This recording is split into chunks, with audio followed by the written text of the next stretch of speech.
आज का डिक्टेशन 100 शब्द प्रति मिनट स्टार्ट होगा 5 सेकंड बाद।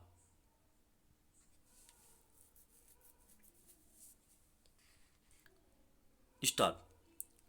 सोशल मीडिया प्लेटफार्मों पर सक्रियता जब लत की हद तक पहुंचने लगे तो कई तरह के शारीरिक और मानसिक विकारों से व्यक्ति के ग्रस्त होने का खतरा तय है। दुनिया में वयस्क ही नहीं, किशोर और बच्चे भी स्मार्टफोन के जरिए दिन भर में कई घंटे आभासी मंचों पर गुजार रहे हैं। इस दौर में ऑस्ट्रेलिया सरकार की ओर से लाए गए उस ताज़ा विधेयक का स्वागत किया जाना चाहिए जिसके पारित होने पर वहां 16 साल से कम उम्र के बच्चों पर सोशल मीडिया के इस्तेमाल पर पाबंदी लग जाएगी। बड़ी बात यह भी कि फेसबुक, टिकटॉक, एक्स व इंस्टाग्राम जैसे सोशल मीडिया प्लेटफार्म को खुद बच्चों को सोशल मीडिया मंचों से दूर रखने का बंदोबस्त करना होगा। इसमें कामयाब नहीं होने पर उन्हें भारी जुर्माना भरना पड़ेगा। सोशल मीडिया पर कम उम्र से ही बच्चों की सक्रियता को लेकर जो खतरे सामने आ रहे हैं उन्हें देखते हुए इस तरह का सख्त कदम उठाना जरूरी था हो गया है। वह वजह भी साफ है। बच्चों को स्मार्टफोन थमाकर अभिभावक और स्कूलों में शिक्षक तक अपनी जिम्मेदारी से विमुख होते दिख रहे हैं। स्कूलों में कहीं सिर्फ किताबी ज्ञान हावी है तो कहीं पूरा जोर सिर्फ गैर शैक्षणिक गतिविधियों पर है। अर्थ प्रधान दुनिया में माता पिता के पास भी बच्चों के साथ समय बिताने की फुर्सत नहीं है।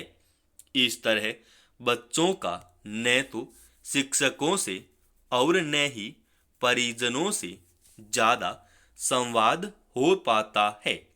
इसी संवेदनहीनता के चलते बच्चों ने मोबाइल फोन और सोशल मीडिया को संवाद का जरिया बना लिया है। इससे बच्चों को पढ़ाई में एकाग्रता की कमी तो महसूस हो ही रही है, स्वास्थ्य समस्याएं भी बढ़ रही है। चिंता की बात यह भी है कि सोशल मीडिया प्लेटफार्म बच्चों के लिए उम्र सीमा का प्रावधान तो कर देते हैं पर निगरानी का कोई मैकेनिज्म उनके पास नहीं होता है।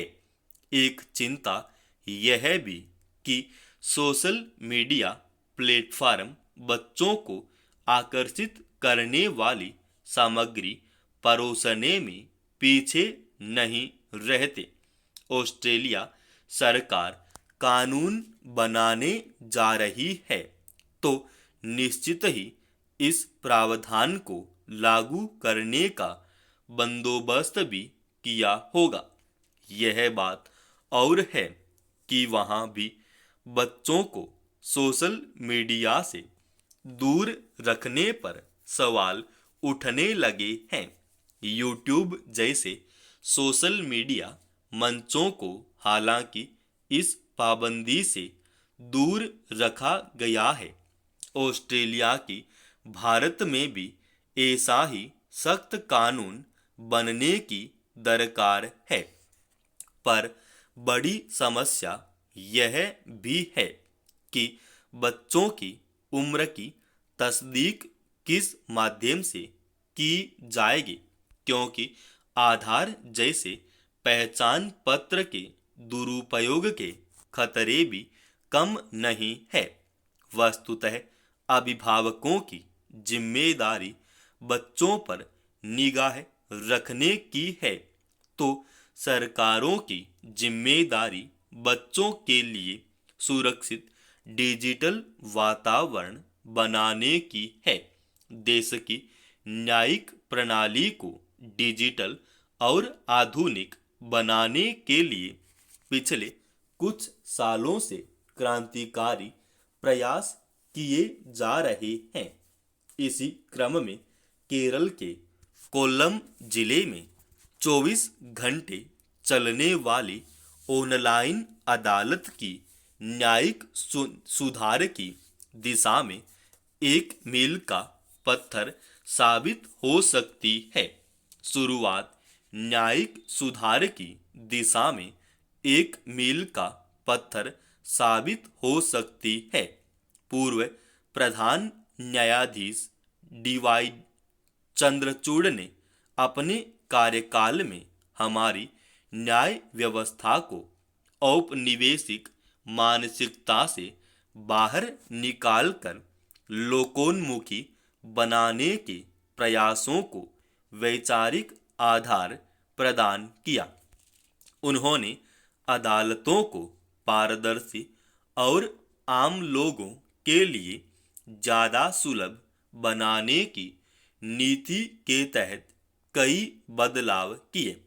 जस्टिस चंद्रचूड़ की तरह ही कई अन्य न्यायाधीशों ने भी अदालतों में आधुनिक तकनीकों के इस्तेमाल को बढ़ावा दिया है।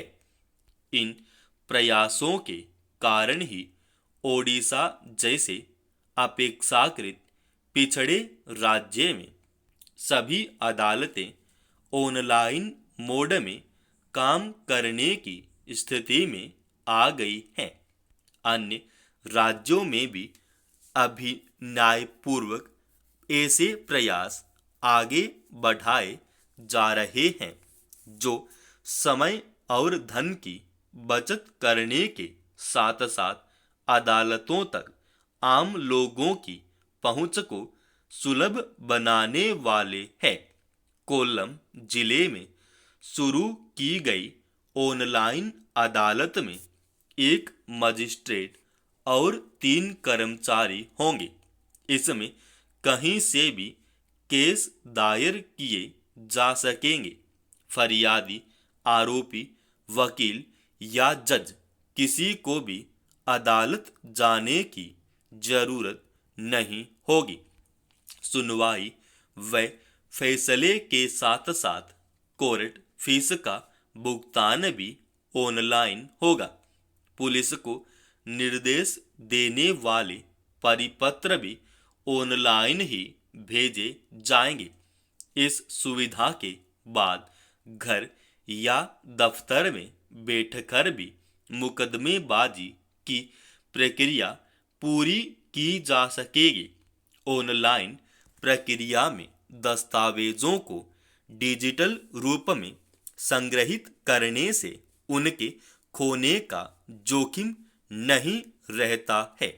कागजों का इस्तेमाल नहीं होने से प्रक्रिया पर्यावरण के अनुकूल तो है ही, भ्रष्टाचार की गुंजाइश भी कम करेगी। केरल की तरह अन्य राज्यों को भी इस दिशा में सकारात्मक रुख दिखाना चाहिए। हालांकि तमाम खूबियों के बावजूद ऑनलाइन अदालत को सर्वसुलभ बनाने के रास्ते में कई अड़चनें हैं, जिन्हें दूर किए बिना इसका 100% लाभ संबंधित पक्षों को नहीं मिलेगा।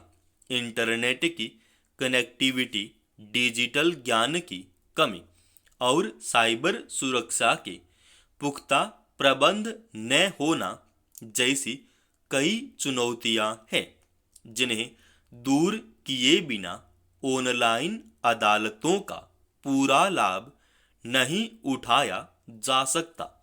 बढ़ती सामाजिक आर्थिक असमानता न्याय के मार्ग में पहले ही आड़े आती रही है। ऑनलाइन मोड की अदालतों का भी कहीं वही हश्र न हो जाए। ध्यान रखना होगा कि न्याय प्राप्त करने के सीमा को तोड़ने वाला यह सदन भी किसी दायरे में न सिमट जाए। समाप्त। दोस्तों, रोजाना ऐसी एडवांस डिक्टेशन के लिए इस चैनल को आप अभी सब्सक्राइब कीजिए।